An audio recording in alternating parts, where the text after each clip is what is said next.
Bom dia a todos e a todas. Bom dia, turma do segundo ano. Como vocês podem perceber, hoje a aula não será conduzida pelo professor Jonas, mas sim por mim. Meu nome está aqui, eu me chamo Aline, sou do último ano do curso de Ciências Sociais, aqui da UEMS, da Unidade Amambai. E hoje a gente vai discutir Estado, está aqui destacada a temática de hoje, né? O quarto bimestre, para o segundo ano, começa discutindo Estado. Como vocês podem perceber também, tem um rosto destacado aqui, né? Esse rosto é do autor de hoje, é o Weber. Ele vai discutir Estado. O Weber ele é bem conhecido, né, dentro da sociologia, da nossa disciplina, e também por outras áreas, porque ele é um clássico, né? Ele é um autor muito utilizado e tem uma produção teórica muito vasta. A gente vai discutir um pouco sobre o que ele fala sobre o Estado, né? Mas antes assim de caminhar diretamente para a aula, gostaria que vocês pensassem um pouco do porquê que é reservado uma aula então para discutir Estado. Por que será que tem? Bom, a gente pode ter muitas respostas a respeito disso, né? Pode ser porque tem no currículo, né? Então é uma temática obrigatória a ser discutida, ou então não sei, né? Estado nem tem nada a ver com a minha vida, professora. Mas assim, a gente vai descobrir, através da discussão de hoje, através da discussão da disciplina de Sociologia, que o Estado ele tem um vínculo conosco. Nós temos um laço com o Estado muito íntimo. Se vocês pensarem bem, quando a gente nasce, os nossos pais eles fazem um registro civil, certo? Esse registro ele simboliza e ele também é, então, um laço com o Estado. Né? Nós que nascemos no Brasil, ao nascermos, já temos um vínculo com o Estado brasileiro. Conforme a gente vai crescendo, a gente vai adquirindo, então, outros laços, outros vínculos com o Estado brasileiro. Né? O RG, por exemplo, é um outro exemplo sobre esse vínculo. Né? Mas assim, eu falo de documentos, só que existem diversos outros vínculos, diversas formas que a gente estabelece, então, uma relação com o Estado. Bom, dada essa importância, então, de reconhecer o Estado como uma esfera muito ligada à nossa vida e tal, vamos caminhar, então, para a aula. Eu tirei um print aqui de uma pesquisa que eu fiz no Google. Eu joguei lá. O que significa Estado? Vocês podem fazer esse teste, tá? Joguem no Google o que significa Estado. Ou então vocês podem pesquisar também no dicionário. Vai aparecer essa resposta aqui. Conjunto de qualidades ou características com que as coisas se apresentam. Conjunto de condições em que se encontram em determinado momento. Essa definição que aparece no Google, logo de primeira, é a definição que se refere à origem da palavra Estado. A origem da palavra Estado, ela vem do latim e ela significa status, condição. É por isso que aparece, então, a definição de como as coisas se apresentam, conjunto de condições, está se referindo à origem da palavra, certo? É importante ter isso em mente, tá? Mas essa definição, professora, de estado que a gente está discutindo, é desse estado que a gente está falando? Não, mas é importante ter noção do porquê que aparece esse resultado quando a gente joga no Google, tá? E qual é a definição, então? A definição que a gente vai trabalhar hoje é a definição da ciência política, da sociologia. Mas antes da gente entrar nessa definição da sociologia e da ciência política, eu gostaria que vocês tivessem em mente uma diferença. Há uma diferença entre Estado com E maiúsculo e Estado com E minúsculo. Quando a gente fala de Estado com E minúsculo, a gente está se referindo a municípios, região, né? Por exemplo, Estado de Mato Grosso do Sul, com E minúsculo, certo? Agora, quando a gente fala de República Federativa do Brasil, a gente está falando, então, do Estado brasileiro. E é dele que a gente vai discutir, então, hoje, certo? Bom, como é que, então, a ciência política, né, a sociologia, vai olhar para esse Estado? Eu separei aqui uma definição bem básica do que é, então, o Estado para a ciência política. Estado é a instituição máxima que administra e organiza uma sociedade. Essa definição básica que eu tirei para vocês, ela vem desse livro aqui, ó, Estado, Governo, Sociedade, do Norberto Bobbio. O Norberto Bobbio, ele é um cientista político e um filósofo. E nesse livro, ele vai reunir diversas definições, como política, né, governo e principalmente Estado, que é o que eu destaquei aqui para vocês. Essa definição básica, que é para vocês terem em mente, que é a que Norberto Bobbio, então, cunhou no livro dele, significa o quê? Como que a gente pode interpretar essa definição? O Estado, vejam, ele é uma instituição, ele está dizendo isso, né? Então, se o Estado ele é uma instituição, então ele tem uma estrutura, ele desempenha um papel na sociedade. E qual é esse papel? Administrar e organizar uma sociedade. E vejam que ele diz que o Estado é uma instituição que possui uma estrutura, então, e que é uma instituição máxima que administra e organiza uma sociedade. É, então, de responsabilidade dessa instituição chamada Estado administrar e organizar uma sociedade. É dessa esfera do Estado, então, a responsabilidade máxima de administrar e organizar uma sociedade. Bom, tendo isso em mente, essa premissa, então, de que o Estado é uma instituição que tem essa responsabilidade muito importante, quais são os elementos dessa estrutura chamada Estado, dessa instituição chamada Estado? Quais são os elementos básicos de um Estado? Para vocês entenderem, eu destaquei aqui alguns elementos básicos. Aqui. Para um Estado ser Estado, né? Então, o Estado é uma instituição que tem uma estrutura.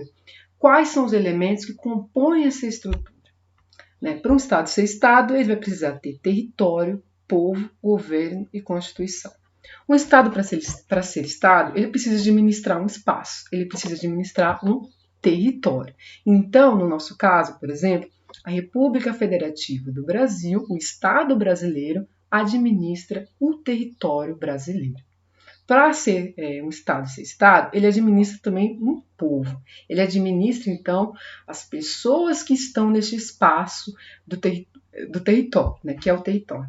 Então, por exemplo, no nosso caso, o Estado ele administra, ele media a forma como as pessoas, então, vão se relacionar dentro desse território brasileiro. Mas qualquer pessoa que está nesse território brasileiro é considerada povo? Não.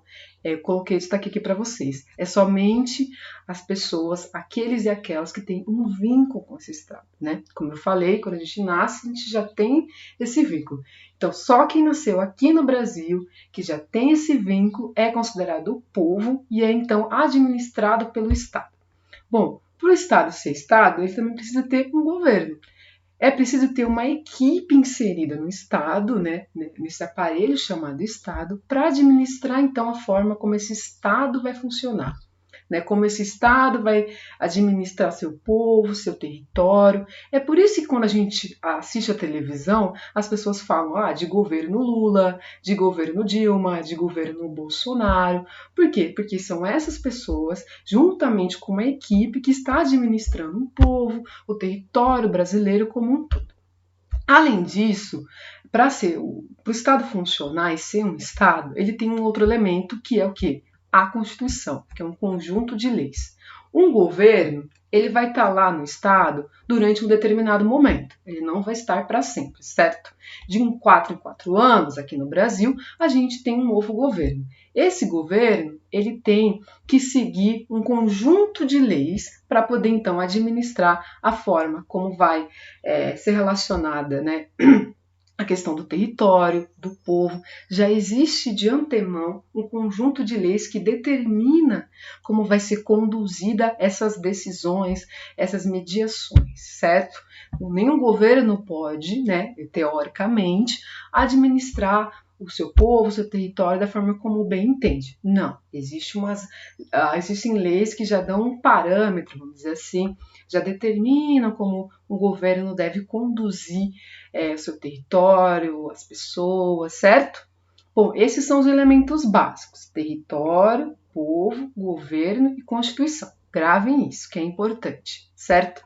Bom, mas a sociedade, ela sempre se organizou assim? Sempre existiu um Estado, uma instituição com essa estrutura, com essa responsabilidade de então administrar um território, um povo? Não, certo? Não foi sempre assim. Esse modelo de Estado, de organização da sociedade que a gente está discutindo, né, que é o Estado, ele tem uma origem, e a origem é na Europa.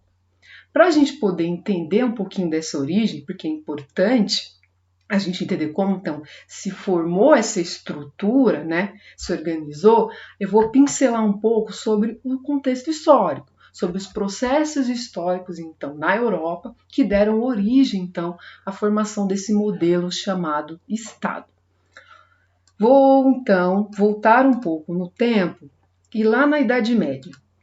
Quando a gente estuda a Idade Média, a gente ouve muito falar sobre o feudalismo. O feudalismo, então, era um sistema econômico, vamos dizer assim, onde nós tínhamos os servos e os vassalos, certo? De uma forma assim bem básica, era mais ou menos assim que a sociedade, então, se organizava. O que aconteceu? Em um dado momento, esse sistema econômico ele entrou em colapso por X motivos. Bom, primeiramente, nós tivemos a peste bubônica, né, na Idade Média, lá na Europa.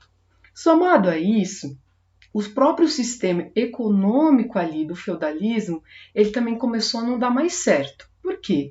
Eu destaquei aqui para vocês que nós temos a formação dos chamados burgos. Burgos eram os comerciantes que eles estavam bem ali na beira, ali perto dos feudos, né? Estavam começando ali a vender, a querer trocar seus determinados, né, produtos. Eles eram considerados pequenos comerciantes. Esses pequenos comerciantes, eles começaram então a, vamos dizer assim, né, a desequilibrar esse sistema econômico chamado feudalismo. Então, somado à peste bubônica, o sistema do feudalismo, ele começou a entrar em colapso. Não deu mais certo. O que aconteceu então?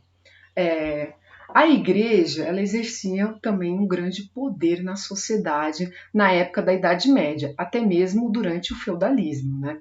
O que aconteceu? Depois desse sistema chamado feudalismo entrar em colapso, a igreja então começou a exercer um outro tipo de poder e dizer, olha, nós temos uma pessoa aqui que veio direto, que foi mandada por Deus, que é o rei, e ele então vai agora administrar e organizar a sociedade. Começa-se então, dá-se início então ao chamado regime absolutista.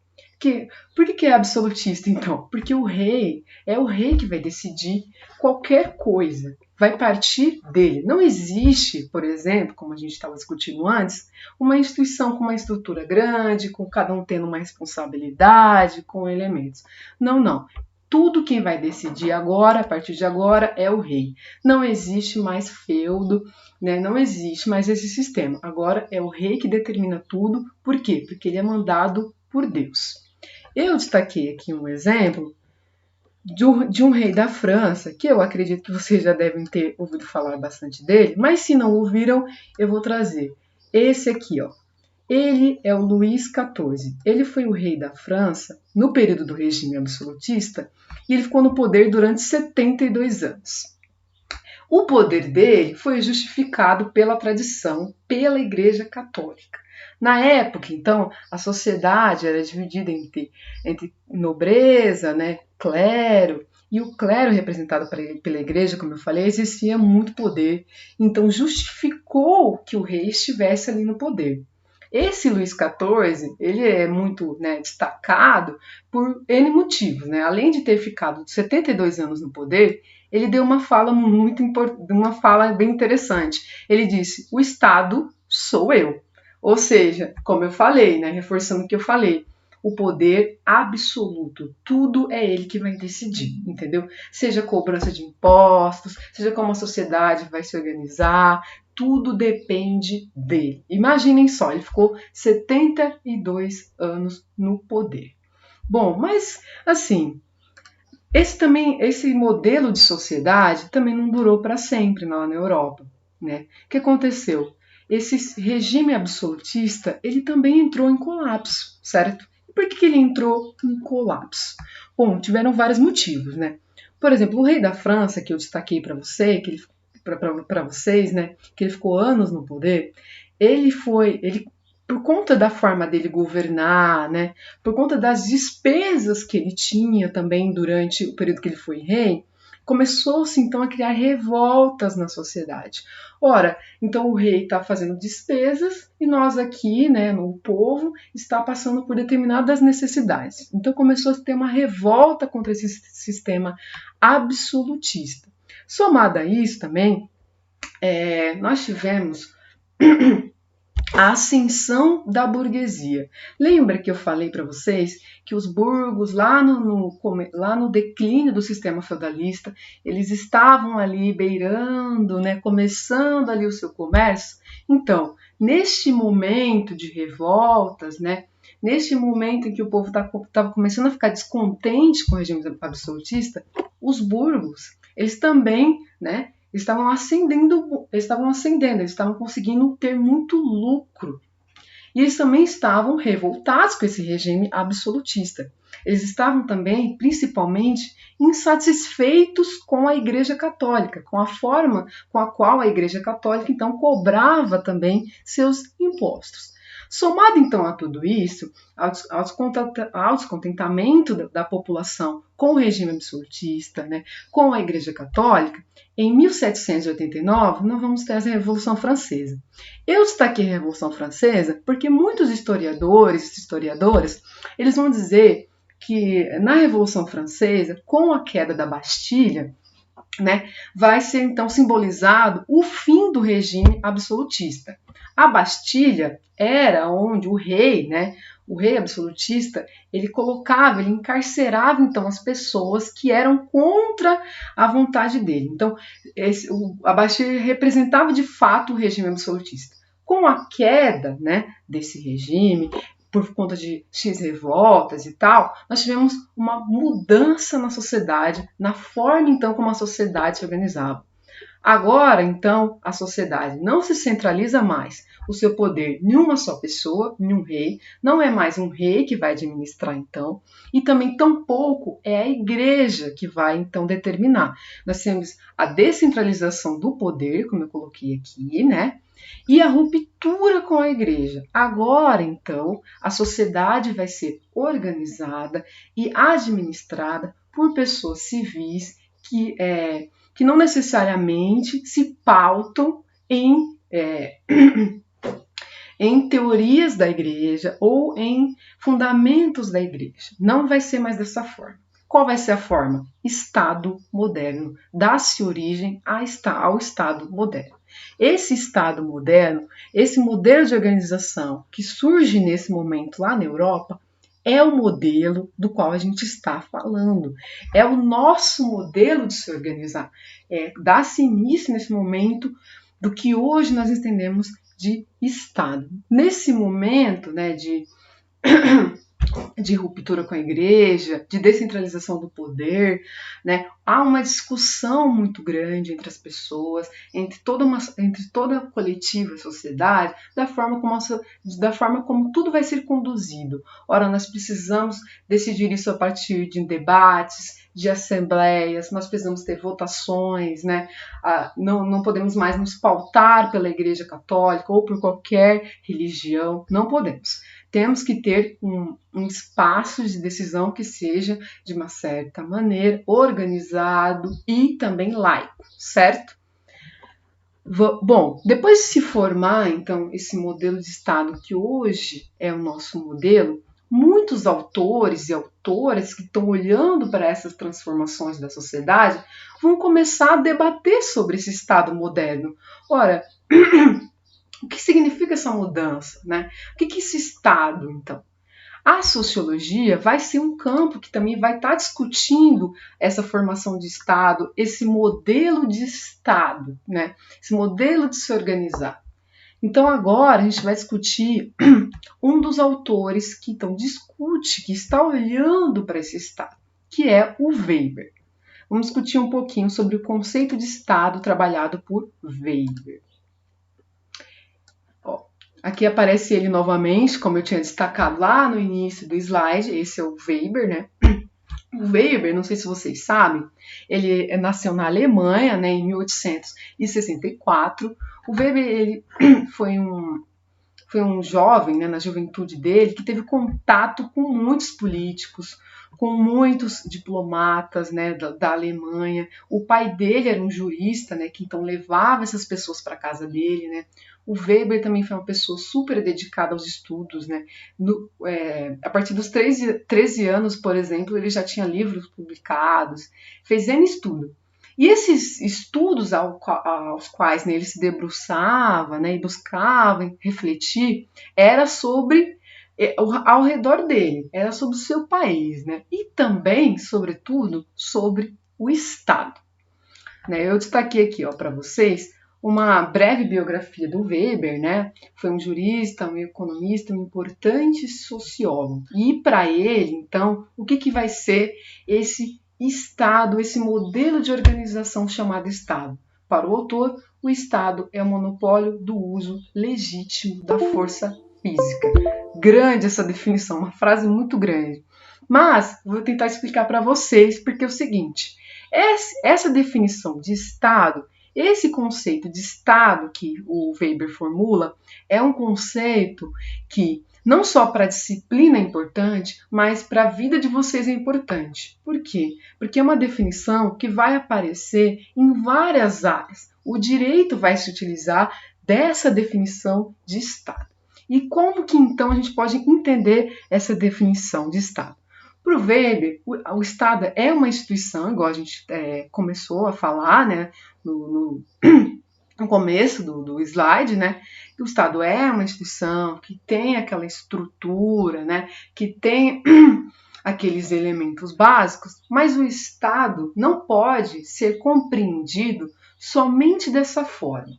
O Estado ele tem que ser compreendido por Weber a partir da forma como ele se relaciona pelos seus meios, né? E quais que são esses meios que ele está falando? É a força física. A força física é o exército. Bom, mas ele também diz que o Estado é o monopólio do uso legítimo da força. Vejam, monopólio. O que significa monopólio? É só o Estado, está centralizado no Estado o uso legítimo, o direito de se utilizar da força física para então controlar, para então administrar um povo e um território. Vou dar um exemplo para vocês para ficar bem claro essa definição. Nós vemos, né, quando nós vemos, né, na televisão, quando a gente assiste, passa alguma manifestação em algum lugar, o exército aparecendo ali nessa manifestação e tal. Essa aparição do Estado, do exército, em uma manifestação, ela é aleatória? De forma alguma, não. O exército está ali enquanto força física do Estado e está ali também representando o Estado como forma de controle das pessoas. E vejam, é somente o Estado que tem esse direito de se utilizar. Por quê? Se nós, por exemplo, né, se numa manifestação alguém então agride outra pessoa, essa pessoa ela não tem esse direito, certo? Somente o Estado, né, através do exército, pode então aparecer em uma manifestação e exercer controle social. Isso que é importante de entender do Weber. O Estado, através do uso legítimo da força física, de ter somente o Estado o direito de se utilizar dessa força física, exerce controle sobre as pessoas, certo? Coerção sobre as pessoas. Controla as pessoas a partir do uso legítimo da força física. Nós não podemos fazer qualquer coisa numa manifestação, porque o exército está lá e ele vai nos controlar. E ele representa o Estado. E só o Estado, então, tem esse direito, né? É o uso legítimo. Não sei se deu para entender, mas é importante ter em mente essa definição do Weber, certo? Para então tentar ver se vocês se deu para pegar a ideia, eu deixei uma atividade para vocês que reflete um pouco sobre esse conceito do Weber, né, do Estado enquanto monopólio do uso legítimo da força física. Gostaria que vocês fizessem, é uma charge, é bem gostoso de fazer essa atividade e acredito que vocês vão fazer de uma forma bem simples. Bom, é isso, gente. Espero ter ajudado de alguma maneira e qualquer coisa, eu também estou aqui para tirar dúvidas. Até a próxima.